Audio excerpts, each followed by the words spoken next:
Alright, so my executive summary, Huawei is looking to expand into the United States market, and we will be going over some information to help them succeed. That is Mr. Ren. He is the founder and CEO. You also have Sun and Sabrina, who are the other two of the three top members of the company, and this is some of their key products. They sell smartphones, MateBooks. They're a big networking company, and they do Wi-Fi modems. This is their positioning. They're mass, but not really like a fashion kind of phone, and they're more worried about the durability than what the features are. And then it's also some of their competition with like Apple and Motorola and Nokia. Their pricing strategy is to have low quality to keep their costs at a low price cost.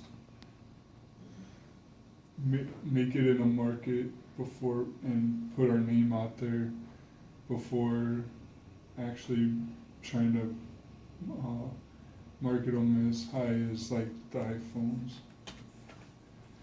One of the biggest issues that they have is espionage, because it's China. I have a question related, for instance, the pricing strategy. Is that the pricing strategy that our company has in global market or only in China, or is the pricing strategy that they have here in America? It's the strategy, like their global strategy. Okay, so they use the same strategy all over. Mm-hmm. Okay, thank you.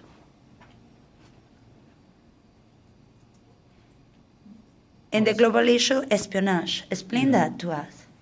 That is, since the company was started, like Mr. Ren was in the Chinese army, so because of that, they don't want them spying on the U.S.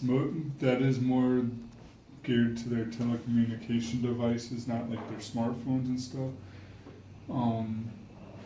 Because other than that, I didn't really find too much other issues, because China and the U.S. have trade agreements with pretty much everything, but the only issue was espionage that really came up on everything. Okay, and what about the copyrights and?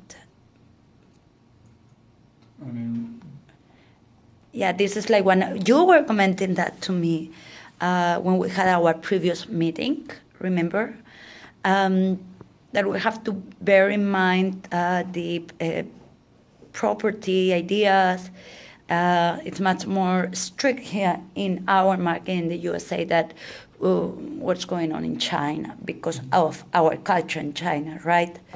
Like it was very, very hard for us to be able to write with the characters.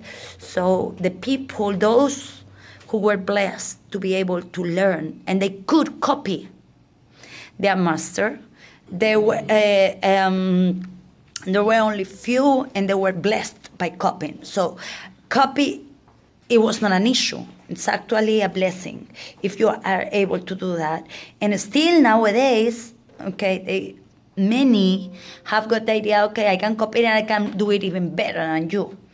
So it's not like a big deal in China. But if we want to come here to America, we have to bear in mind this, the intellectual property, right? Okay. And go on to like the buses and bus stops, try to sponsor an American sports team or have your name on the jersey, kind of like how they do in football or soccer. Yeah. Like most of us know it as. They have all their name across some of the some major teams. Then they also just signed Lionel Messi as one of their brand ambassadors. So it does help that you have somebody like that but for the United States, he might not be the biggest name because there's not too many people here watch soccer. Yeah, but well, he's super famous all over the planet.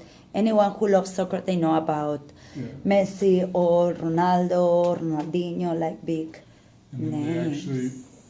they've actually did sign to do the Wi-Fi for the Redskins and their thing. Nice. But to be more global, or to be able to open their market here in the U.S., be more on the jerseys and stuff like that. I know basketball is just, the NBA is starting to do the small little patch for some of the endorsers and stuff like that. They're starting this year. Kind of like how soccer. Yeah, they do that all over Europe.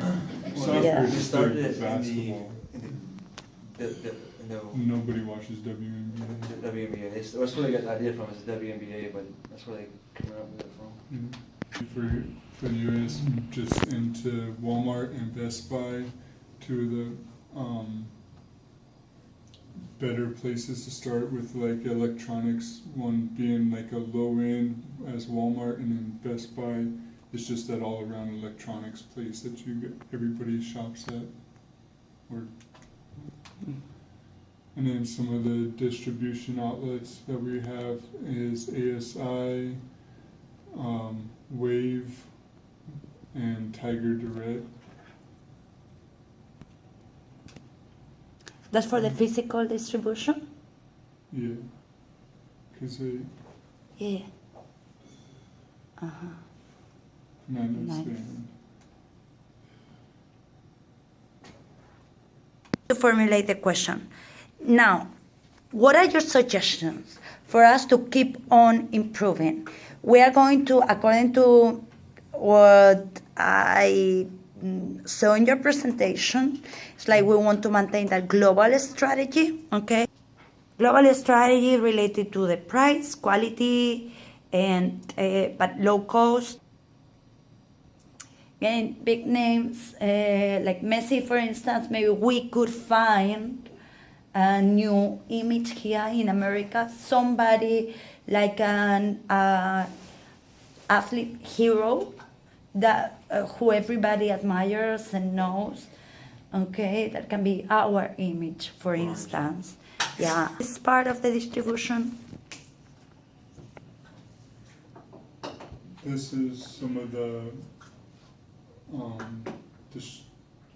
their distributors, like the Wave, and which is a wireless outfitter, kind of already.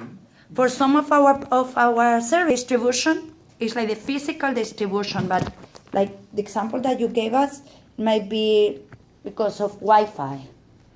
They could be our distributors if we are selling Wi-Fi modems, or how are we going to transport, physical transport? What are our whole? Are we going to use like basically the airplane or trucks, or what is like the physical distribution for these products? Because so far we are in Walmart. Did we enter already in Walmart, or this is like the goal? Walmart and Best Buy. They kind of already entered. They are already. And you want to keep on maintaining those companies. But what about those little stores that you find, for instance, here in Hawaii, in Ala Moana, that you can find, and so many tourists come and they want to buy a mobile only for 1 week or 2 weeks for a low price. That could be a new market segmentation and market targeting, right? Or what about all the immigrants?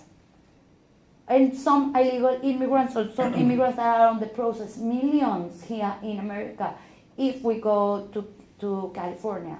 So, to sum up, what you, as the expert, what are like your 3 pieces of advice? What should we do? What should we change? About